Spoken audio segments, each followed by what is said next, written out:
We are less than a month into the grand experiment in the state Senate, in which the Republicans and a breakaway group of Democrats have formed a fragile coalition government, and we are starting to see some cracks on one key agenda item for Governor Cuomo. The Reproductive Health Act, the Senate GOP and the IDC, pardon me, are on opposite sides of this issue.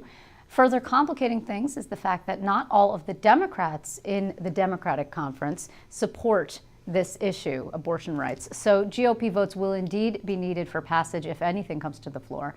Joining me now to discuss this is Democratic Senator Mike Gianaris. He is the number 2 in the Democratic Conference now. Thank you for your time. Thank you, Liz. Congratulations. I don't think we've seen you since you became Deputy Minority Leader. Oh, thank you very much. My pleasure. So we should just clear one thing up. The Reproductive Health Act is what we think is going to be contained in the Governor's Women's Equality Act, which is actually sort of a catch-all of all sorts of things like cracking down on domestic violence and equal pay for women, and also the abortion rights question. But we don't know because we haven't seen any legislation. Is that right? That's right. That's right. Okay. So your leader, Andrew Stewart Cousins, has indeed been carrying the Reproductive Health Act for years now, right? That's right. Is it live? Is it live? Has she reintroduced it, I guess, my question. I believe so. We're early in the session, so I don't know procedurally if it has been, but I believe she has. Okay. Do you have any idea in your conference what the support is? Is it just these two guys who want support? Well, there's overwhelming support for the Reproductive Health Act and for women's rights and the governor's agenda on that issue in general. We have, as a conference, we're standing completely behind that effort and are ready to provide the support necessary to get it done. Now, similar to the marriage equality issue a couple of years ago, when we provided 29 out of 30 votes for it, whether it's something like that or not. But one thing you can be sure of is the Senate Democrats will be providing overwhelming amount of votes necessary to get this thing passed. And I would expect, much like we saw with marriage equality, that there will be a handful of Republicans also supportive. But what we hear from the IDC leader, Jeff Klein, who is, by the way, a Democrat, and says that he thinks that this issue should be a litmus test for Democrats. In other words, you either support abortion rights or you're not a Democrat, essentially, is what he's saying. He says, well, you've got these members and you should look in your own house before you start looking outside and pointing fingers. The difference that I can see is, I think you have 2 members who can't support. It would be Tim Kennedy and Ruben Diaz Sr., as far as I know. The difference is you guys don't control what comes to the floor, and Jeff Klein does. And it's an interesting point because we're not looking at this as a partisan issue. This is about women's rights and women's reproductive rights in the state of New York. We are prepared, where the Democrats in the Senate, I think by any count, would be providing 95% or so of the votes necessary to get this thing enacted. I'm certain there's Republicans that are supportive. I've heard that Senator Grisani or Senator Martins could be potentially supportive of something like this. And similar to the marriage equality issue, the Republicans were good enough to bring it to the floor, and we achieved a historic success in New York. This is no different. We're prepared to provide the lion's share of the votes necessary. I'm certain there'd be some Republicans who would be supportive, but we need it to get to the floor. Okay, well, can it get to the floor? I mean, doesn't it seem to you that the IDC and the GOP have a problem because they have done gun control to the consternation of the grassroots on the right?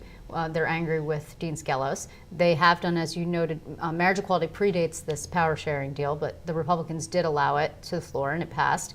Minimum wage looks like it's probably going to be a go. I mean, at some point, the Republicans are going to have to say to the IDC, no. That's a question for them to answer. We're concerned as Senate Democrats in making sure that the agenda items we are in support of, which include all the things you just mentioned, as well as public financing for campaign finance reform, are advanced to the best extent we possibly can. Our conference stands behind true public financing for campaigns. We stand behind a minimum wage increase. We certainly stand behind the Reproductive Health Act and pay equity for women. But we have a certain number of votes that we can claim we have, but the flow of legislation to the floor is not controlled by us, as everybody well knows. Okay, so you actually now have a numeric majority, thanks to the win in the 46th by Cecilia Kachik. So since that win, has anybody made any overtures to Jeff Klein and company and said, hey, how about you come back? Well, he's had numerous conversations with our leader, Andrew Stewart Cousins, and they have a good relationship, and those conversations are ongoing. But from all the reports I've seen, they are making a go of this coalition, and we'll see how it unfolds in the coming weeks. My opinion, as it's always been, is that on all the issue items that we share with Senator Klein and his colleagues, we would be able to put the numbers together, and due to the fact that we would, if we were together, control the flow of legislation, we'd be able to achieve some significant historic successes that are completely in sync with the governor's agenda. That's not where we are. Everybody makes their own choices. We, as Senate Democrats, are doing the best we can to advance those issues regardless, and what they do on their side is up to them. Is there some point where it's too late? In other words, I mean, the next election cycle is 2014, and I don't even know if you've thought that far. I mean, has anybody thought about the possibility of challenging these guys? Now you've got 5. We don't know that all of them will run again. I mean, Senator Smith, I haven't heard from him lately, but last I checked was hoping to maybe run for mayor of New York City on the Republican line. I think that looks like it's probably not going to happen, but you just don't know what will happen in 2 years. Have you talked at all about a political strategy? It's too early to talk about things like that. I think your original question is it ever too late? It's never too late. We want them back. We welcome them back. There's a lot of deep relationships. Many of them had served with our colleagues for many years. Senator Smith and I are both from Queens. We've known each other since before we were elected to office. So we are anxious to advance the people's agenda and our agenda, which happens to be the one and the same. If we can get them back in order to do that more effectively, we're all for it.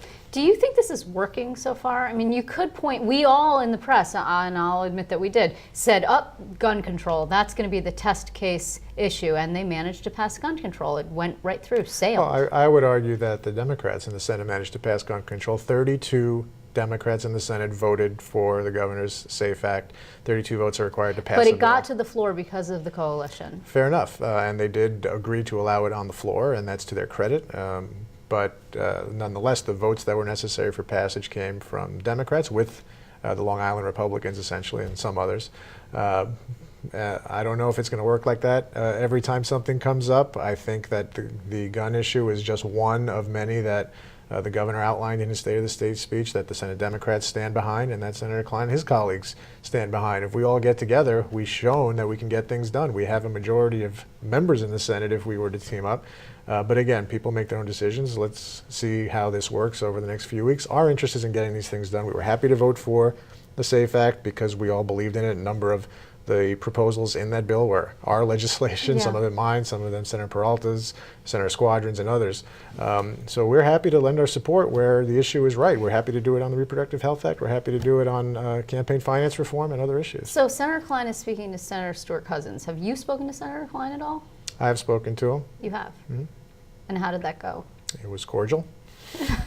And brief. Okay, because I mean, I don't want to beat a dead horse, but there were a lot of sort of discussions about you had a not so fantastic relationship with him. I don't get into the personal gossip, and I don't think that's relevant to the people. I don't think they care about it. What they care about is whether we can get things done that they want done. Whether people like each other or hate each other or feel mediocre about each other is not particularly relevant to whether we can make our streets safer, provide protections for women, increase people's wages, and make sure that the electoral process is more secure and more democratic. Before I let you go, I want to quickly ask you, another one of these issues that's sort of starting to bubble up is smoothing, pension smoothing. Does the conference have a position on that? It's something we're going to be discussing as a conference. Obviously, it just was proposed recently, and we're hearing from a lot of the local mayors. Some have concerns, some are more comfortable with it. I think the governor made it clear that it is a local option.